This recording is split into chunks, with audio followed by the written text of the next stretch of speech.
ඔයාලා දන්නවද? දරුවන්ට අනතුරු වැඩිම ප්‍රමාණයක් එන්නේ නොදන්න කෙනෙක්ගෙන් නොවෙන්න පුළුවන්.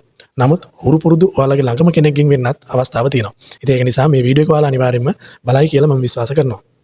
අද මම කියන්නේ හැම දෙමව්පියෙක්ම දරුවන්ට පොඩි කාලේ ඉඳන් කියලා දෙන්න ඕන දෙයක් ගැන. ඉතින් අපි දරුවන්ට වැඩිහිටියන්ට ගරු කරන්න කියලා ඉවරලා පොඩි කාලේ ඉඳන් උගන්වනවා. ඒක වැදගත්. හැබැයි ඒ වගේම තමයි තමන්ගේ ආරක්ෂාව ගැනත් අනිවාර්යයෙන්ම උගන්වන්න ඕනි.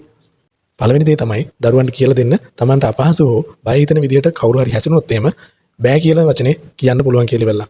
يعني මට බෑ කියන වචනේ කෙලින්ම කියන්න පුළුවන් කියලා ඉවරලා ළමයිට තේරුම් කරලා දෙන්න. ඒ වගේම තමයි දෙවෙනි දේ තමයි ඕනම රහසක් තියාගන්න කියලා කවුරු හරි කිව්වොත් එහෙම. විශේෂයෙන්ම දරුවන්ට බය හිතෙන රහසක් නම් ඒක අම්මට තාත්තට හෝ විශ්වාසවන්ත වැඩිහිටියෙකුට කියන්න කියලා අනිවාර්යයෙන්ම ළමයිට උගන්වලා තියන්න.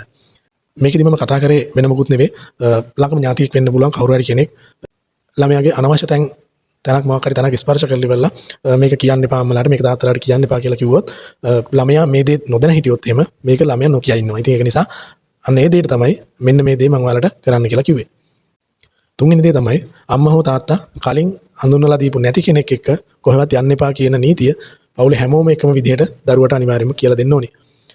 මේ කරුණ මම ඔයාලට කියලා දුන්නේ තමන්ගේ ළමයාව බය කරන්න කියලා නෙමෙයි ළමයාගේ ආරක්ෂාව ගැන හිතලා ඉවරලා ළමයාගේ වයසට ගැලපෙන විදිහට ලස්සනට මේ දේ තේරුම් කරලා දෙන්න ඔයා අම්මා කෙනෙක් නම් ඔයා තාත්තා කෙනෙක් නම්. ඒ වගේම තමයි මේ වීඩියෝ එක හැම දෙමව්පියෙක්ටම දකින්න ෂෙයා කරන්න ඔයාලට අවස්ථාව තියෙනවා. සමහර විට මේ විනාඩියක දැනුවත් කිරීමෙන් දරුවෙකුගේ ආරක්ෂාවට ලොකු වෙනසක් කරන්න පුළුවන්. ඒකේ කොටස්කාරයෙක් වෙන්න පුළුවන් ඔයාලටත්. ඉතින් ඒක නිසා තමයි මම මේ දේ කිව්වේ. ඉතින් ඒ වගේම තමයි ඔයාලට මොකක් හරි අදහසක් තියෙනවා නම් කමෙන්ට් එකක් දාගෙන යන්න. අපිවත් ෆලෝ කරලා තියාගන්න කියලා ආදරෙන් මතක් කරනවා.